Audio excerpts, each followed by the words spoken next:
क्लुक प्रस्तुत करते हैं।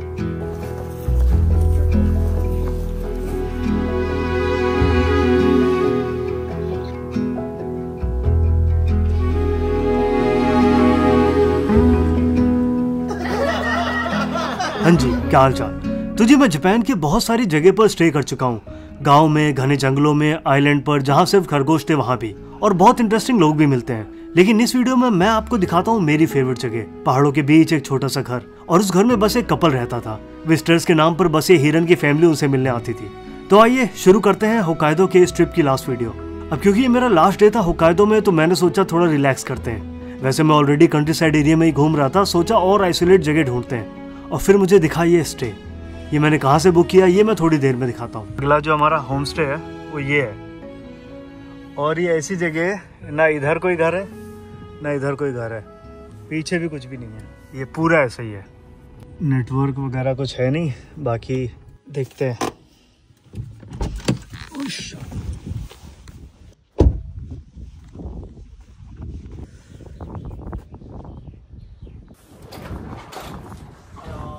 Hello, This is Yoshi. Welcome. Ajay. Ajay. Ajay. Ajay. Hi. Nice to meet you. Nice to meet you. You alone? Yeah, I'm alone. Okay. Come in, please. Hi. This is living room, kitchen. The guest room. तो घर के अंदर ले जाने से पहले आपको दिखाते हैं यहाँ की लोकेशन। ये एक छोटा सा घर था पहाड़ों के बिल्कुल बीच। जब इन कपल्स ने ये घर खरीदा था तो ये बिल्कुल अबैंडन था। इन्होंने पूरा घर ये खुद रेनोवेट किया, और मैंने जब ड्रोन उड़ा के देखा तो घर के दूर दूर तक एक भी पड़ोसी तक नहीं था। ये तो बस एक दूसरे के साथ रहते थे। शाम को हाजिरी देने कुछ हिरन जरूर आते थे, लेकिन मेरा उड़ता ड्रोन देखकर आज उन्होंने भी छुट्टी ले ली।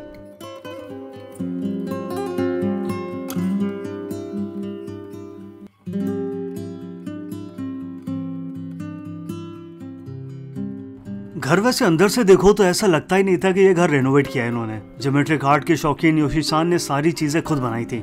बाहर का ग्लैम्पिंग डोम हो या कमरे के अंदर की टेबल चेयर्स, उन्हें अगर कोई इंटरेस्टिंग टहनी भी बाहर पड़ी मिल जाती थी तो उसे घर में ले आते थे फॉर फ्यूचर प्रोजेक्ट। दोनों कपल की बहुत सारी हॉबीज कॉमन थी, ट्रैवलिंग, आर्ट और बहुत सारी बातें करना। और क्योंकि यहाँ इंटरनेट नहीं था तो किताबें भी पढ़ना। यहाँ यूट्यूब, इंस्टाग्राम, नेटफ्लिक्स किसी का भी कोई एक्सेस नहीं था, लेकिन मैंने इनको एक सेकंड भी खाली बैठे हुए नहीं देखा।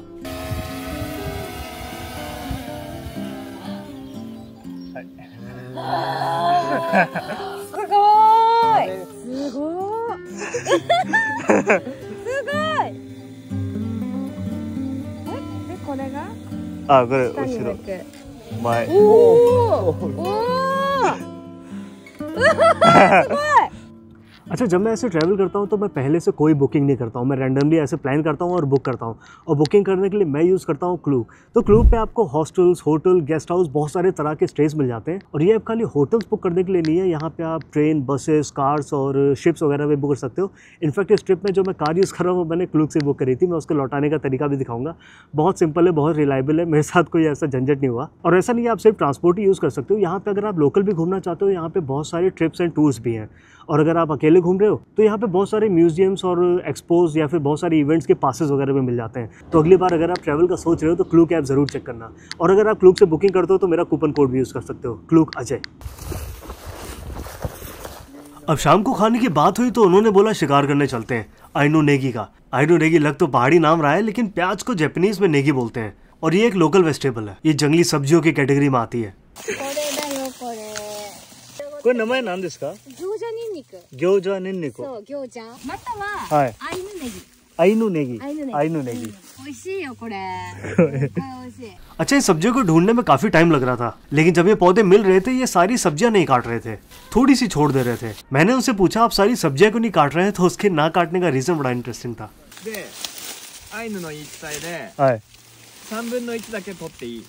3分の1は人間、3分の1は神様、で3分の1は動物。ओके। 全部取っちゃダメ。ちょっとだけ。वैसे जापानीज रिलीजन शिंतो भी काफी इंटरेस्टिंग है। ये चीजों को भगवान नहीं मानते बल्कि चीजों में भगवान देखते हैं। इसीलिए यहाँ पे किसी नदी या पहाड़ की पूजा नहीं होती, बल्कि ये हर नदी और हर पहाड़ में भगवान देखते हैं और उसे पवित्र मानते हैं। और इसीलिए गंदा भी नहीं करते। फॉर एग्जाम्पल, जहाँ गंगा जी हमारे यहाँ भगवान मानी जाती हैं, इनके लिए धरती पर हर एक नदी में भगवान बसते हैं। हर पहाड़, हर पौधा, हर जानवर में भगवान बसते हैं, ऐसा इनका मानना है। इसीलिए आइनो नेगी के पौधे जब ये तोड़ रहे थे तब ये थोड़ा सा हिस्सा भगवान के लिए छोड़ रहे थे। इनफैक्ट खाना खाने से पहले भी ये बोलते हैं इतादाकिमास, जिसका मीनिंग होता है आई हम्बली रिसीव। ये एक थैंक यू होता है फार्मर्स को, एनिमल्स को और यहाँ के पेड़ पौधों को।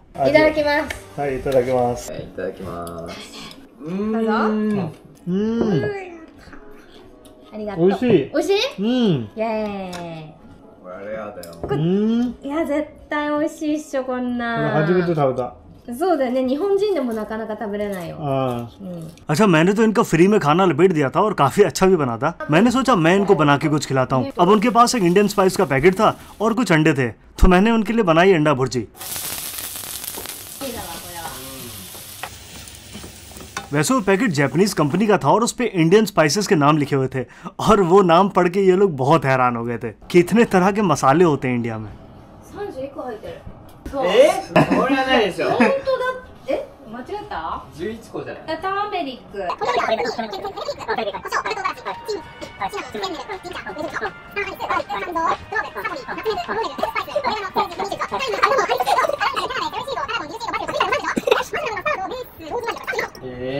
すごっ。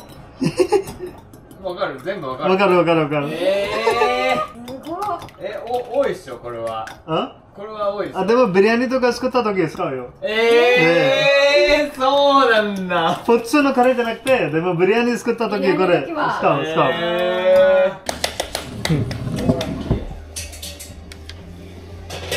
いいね。じゃあいただきます。はい、いただきます。おいしい。ほんま？おいしい。ほんまに。ほんまに。本当に。おいしい。どう？うまい。ほんま？うまい。ほんまって。うまい。完全に。अच्छा, वैसे चैनल से जुड़े पुराने लोगों को पता होगा कि मैंने ओसाका से टोक्यो साइकिलिंग करी थी और मेरा फ्यूचर प्लान है मैं पूरा जापान साइकिल से एक बार ट्रैवल करूं। और ये चीज योशी-सान 15 साल पहले कर भी चुके हैं इस साइकिल से, और बिना कोई पैसे खर्च किए हुए। すごい。これどのぐらいかかった？ 2 months です。どこで泊まった？キャンピングとか？パークとか、あと橋の上とか。リバーサイドとか、やばいでしょ。オンダブリッジとか。オンダブリッジだよ。Never paid for the accommodation。20年前ね。20年前だから、15年ぐらい前。9,009だから。髪の毛が。イケメンね。これ俺？すごい。私今の方が好きな。वैसे ये दोनों बहुत सारी कंट्रीज घूम चुके हैं, इंडिया भी 3-4 बार जा चुके हैं। बातें तो हमारी बहुत सारे अलग अलग टॉपिक्स पर भी हुई थी, रिलीजन के बारे में, पॉलिटिक्स के बारे में, लेकिन क्या है वो सारी चीजें स्किप करते हैं क्योंकि इंटरनेट अब इतना सेफ नहीं रहा।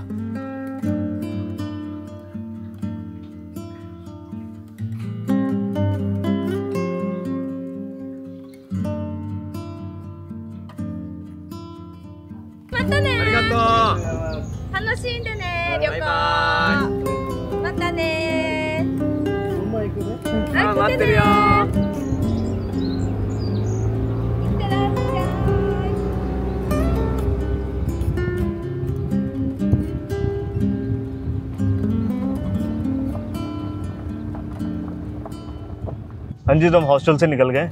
काफ़ी अच्छी फैमिली थी, तो मैंने उनसे बोला है कि कभी ओसाका हो तो कुछ अच्छा बना के खिलाऊंगा, क्योंकि कल तो मेरे पास कुछ था ही नहीं बनाने को, खाली टमाटर था, प्याज था और अंडे थे, तो मैंने एक भुर्जी बना के दे दी। नेक्स्ट टाइम आते हैं। वैसे मैं बहुत अच्छा खाना बनाता नहीं हूँ, लेकिन हाँ जो बन सकेगा बना के दूंगा। अब बाकी प्रॉपर वेल ट्रैवल कपल था, मतलब ये लोग न्यूजीलैंड में रहे हैं 1 साल, ऑस्ट्रेलिया में 2-3 साल रहे हैं, इंडिया भी 3-4 बार जा चुके हैं, साउथ एशिया वगैरह पूरा बैग पैक कर रखा है इन्होंने। तो ये वही बता रहे थे कि ये लोग ना पैसे इकट्ठे करते हैं और 6 महीने जब यहाँ बर्फ़ पड़ती है तो उस टाइम पे छुट्टी पे चले जाते हैं, क्योंकि यहाँ बर्फ़ के टाइम पे इस एरिया में इतना टूरिज्म नहीं आता है, तो उस टाइम पे ये साउथ एशिया कंट्री में चले जाते हैं। तो ये ऐसे रह रहे हैं, तो काफ़ी इंटरेस्टिंग लाइफ है। और कल बहुत बात हुई, मतलब कल रात ना हमने 1-2 बजे तक बहुत बात करी अलग अलग टॉपिक पे। तो मैंने बोला है इनसे कि गुम्मा में ना कभी आया तो आपको कांटेक्ट करूंगा, मैं, टीना और जय, हो सकता है विली भी साथ में चल लूँ। मज़ा आएगा। फिलहाल यहाँ से निकलते हैं। अच्छा, यूट्यूब पे ना मुझे इस तरह की वीडियो ज़्यादा बनानी पसंद है, जैसे ट्रैवलिंग की हो गई, और ऐसे टूरिस्ट प्लेसेस वाली नहीं, रैंडम ट्रैवलिंग हो गई, रैंडम लोगों से बातचीत हो गई। इसका रीज़न ये है कि इन फ्यूचर ना, जैसे एक टाइम आएगा जब मेरे हाथ कांपने लगेंगे, जब मैं बाइक नहीं चला पाऊंगा, कार चला, आंखें कमज़ोर हो जाएंगी, उस टाइम पे ये सारी वीडियोस में ना दोबारा देख के ये मोमेंट रिलीव कर सकूंगा। House tour, cost of living और ये PR वगैरह की वीडियो मैंने बनाई है, लेकिन वो एक तरीके के लिए व्यूज़ के लिए ठीक है, लेकिन उसके लिए मेरे को वो बनाने में इतना मज़ा नहीं आता। मेरे को ये सारी बनाने में ज़्यादा मज़ा आता है, और इसीलिए अपनी वीडियो में ना मैं ये सब नहीं डालता हूँ। वो सब मैं नहीं दिखाता कि यहाँ से टोक्यो आप जल्दी पहुँच जाओगे, जो कि यहाँ से ट्रेन लो अगर वहाँ जाना है, तो वो वाले मोमेंट्स इसलिए मैं रिकॉर्ड नहीं करता हूँ। लेकिन मुझे इस तरह की ट्रैवलिंग वीडियो ज़्यादा बनाना पसंद है कि जो ना लोगों से मिलना जुलना हो गया, इंटरेक्शन हो गया, किससे मिले थे, क्या बात हुई थी। और फ्यूचर के लिए तो अच्छा ही है कि मैं ये मोमेंट दोबारा रिलीव कर पाऊँ। मैं अभी भी अपने पुराने ट्रिप की वीडियोस देखता रहता हूँ। जैसे वियतनाम की बाइक ट्रिप हो गई, वो 5-6 वीडियोस बनाई मैंने। रिकॉर्ड मेरे पास 10 दिन का डाटा था, लेकिन मैंने सिर्फ 5 बनाई। तो वो 5 वीडियो मेरी बहुत फेवरेट है कि मैं वो वीडियो देखता हूँ तो मुझे वो सारी चीज़ें ना सारी मेमोरी वापस से आती है। और बाकी जो हाइकिंग की वीडियोज़ हो गई, वो सारी मैं अभी दोबारा देखता हूँ। महीने में 1-2 बार देख लेता हूँ मैं अपनी वीडियोज़ दोबारा, वो मोमेंट रिलीव करने के लिए। तो मैं एक तरह से ना अपनी वीडियो लाइब्रेरी बना रहा हूँ कि ये सारे मोमेंट्स मैं दोबारा रिलीव कर सकूँ इन फ्यूचर में ना, तो बड़ा अच्छा सा लगता है। ये एक अबेंडन वैन पड़ी है, अनलॉक है क्या? ओह अनलॉक है। और इस ट्रक में ना ये देखो चाबी तक लगी हुई है, चाबी लगी हुई है, कैसेट वगैरह सब पड़ी हुई हैं। सही है यार, ऐसी पड़ी है कि ऐसी रैंडम खड़ी थी है। और इसके टायर वायर तो सब फटे हुए हैं।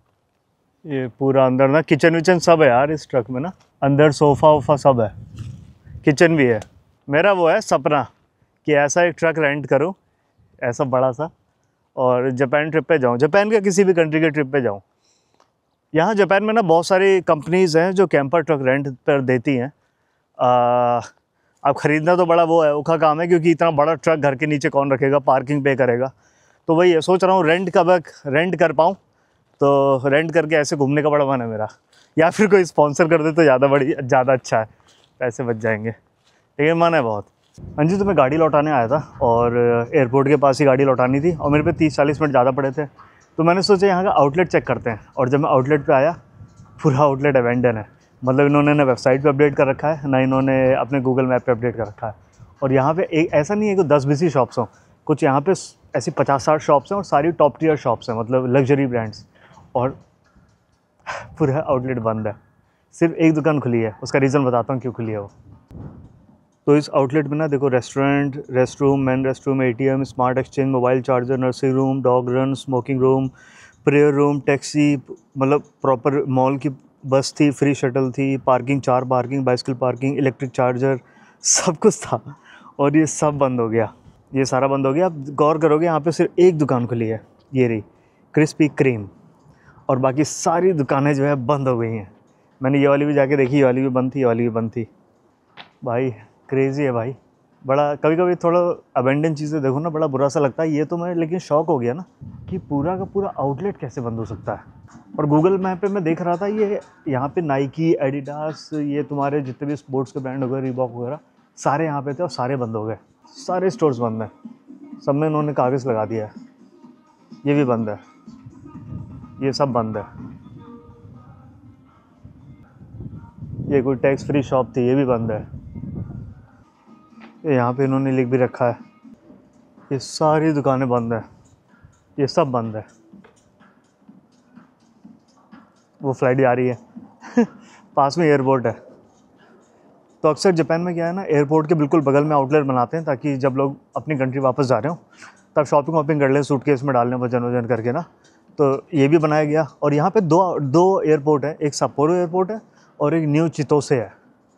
तो अक्सर क्राउड क्या होता है, सप्पोरो ज़्यादा आता है, क्योंकि सप्पोरो बड़ा सिटी है और आपका शहर के पास पड़ता है। न्यू चितोसे बहुत कम लोग आते हैं। तो मुझे लग रहा है इसलिए इन्होंने आउटलेट बनाया, और क्राउड आया नहीं और पूरा मॉल बंद करना पड़ा। बड़ा अजीब सा लगा मुझे देख के ना। हाँ जी, तो हम क्लूक की गाड़ी जो है लौटाने जा रहे हैं। लौटाने का बस एक ही रूल होता है कि जब ये लोग गाड़ी देते हैं ना, तो ये पेट्रोल फिल करके देते हैं, और हमें जब गाड़ी लौटा के देनी होती है तो हमें भी पेट्रोल फिल करके देना होता है। और तो कोई वो गैस सुनो सिर्फ। तो जी कार लौटाने के बाद हमें कोई एक्स्ट्रा पैसे पे नहीं करने पड़े, कोई भी हिडन फीस नहीं थी। उल्टा कार रेंटल कंपनी ने एयरपोर्ट तक फ्री में जाने की बस भी कराई और हम पहुंच गए एयरपोर्ट। तो जी अगली बार रुका दो आओ तो कार से घूमना, ज्यादा मौज आएगी। और कार रेंट करना है आपको क्लूक से। बाकी मिलते हैं अगली वीडियो में। ये पार्क में ना ऐसी बेंचेस बना देते हैं और बूढ़े लोगों के एक्सरसाइज के लिए। मज़ा आ रहा है, बढ़िया यार। पहले मैं ऐसे कर लेता था, पता नहीं अभी होगा कि नहीं।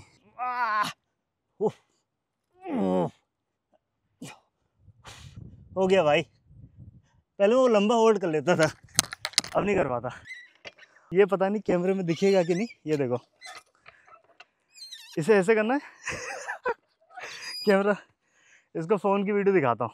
ये देखो ये क्या है, ये मुझे ना ऐसे सीसॉ लगा था, इधर से देखो ना अगर तो ऐसे नीचे ले जाना है, इससे फावड़ा चलेगा ऐसे, और फिर इसे ऊपर ले आओ पता नहीं क्यों जापानीज बच्चे खेलते होंगे। सही है ये तो, कहीं भी गड्ढा खोदो ऐसे करना है, इसको नीचे डालना है, ये निकालेगा।